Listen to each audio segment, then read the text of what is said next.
আগামী বছরের মার্চে চালু হতে পারে শাহজালাল বিমানবন্দরের তৃতীয় টার্মিনাল। এর গ্রাউন্ড হ্যান্ডেলিংয়ের দায়িত্ব বিমানকে দেয়া হচ্ছে বলে জানিয়েছেন বেসামরিক বিমান চলাচল কর্তৃপক্ষের চেয়ারম্যান মঞ্জুর কবির ভূঁইয়া। বিমানের কাজের মান নিয়ে প্রশ্ন থাকলেও দেশি প্রতিষ্ঠানের সক্ষমতা বাড়াতে এই উদ্যোগ যথাযথ বলে মনে করেন বিশ্লেষকেরা।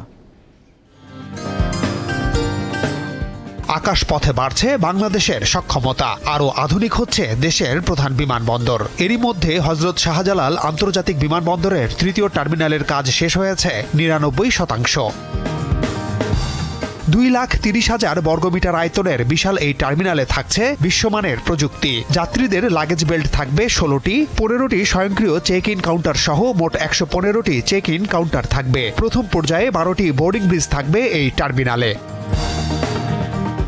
বেসামরিক বিমান চলাচল কর্তৃপক্ষ জানিয়েছে, শাহজালালের পুরনো দুটি টার্মিনাল দিয়ে বছরে ৮০ লাখ যাত্রীকে সেবা দেয়া যায়। তৃতীয় টার্মিনালের যাত্রী ধারণ ক্ষমতা হবে বছরে ১,৬০,০০,০০০। বর্তমানে হযরত শাহজালাল বিমানবন্দরের গ্রাউন্ড হ্যান্ডেলিং এর কাজ করছে বিমান বাংলাদেশ এয়ারলাইন্স। তাদের সেবার মান নিয়ে যাত্রী ও বিভিন্ন এয়ারলাইন্সের মধ্যে অসন্তোষ থাকলেও নতুন টার্মিনালেরও দায়িত্ব পাচ্ছে সংস্থাটি। ২ বছরের জন্য বিমান করবেন, তারপরে ওনাদের পারফরমেন্স দেখা হবে এবং আমার মনে হয় যে বিমান ছাড়ার প্রস্তুতি নিয়েছে স্বাধীনতার পর থেকে এটা করছে। যেহেতু স্পেশাল পারপাস জাপানিজ কোম্পানির সাথে কাজ করবেন, ইন্টারন্যাশনাল স্ট্যান্ডার্ডটা আমরা চাচ্ছি, সেই স্ট্যান্ডার্ডে ইনশাল্লাহ আশা করছি ওনারা করতে পারবেন।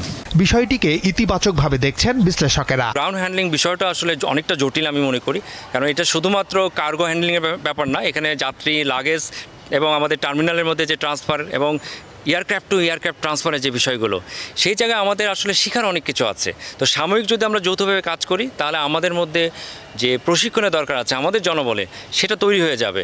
বেসামরিক বিমান চলাচল কর্তৃপক্ষ জানিয়েছে, তৃতীয় টার্মিনাল ঘিরে আগ্রহ বাড়ছে বিদেশি এয়ারলাইন্সগুলোর। সক্ষমতা আরও বাড়াতে হযরত শাহজালালের পুরনো দুটি টার্মিনাল সংস্কারে হাত দেবে সরকার।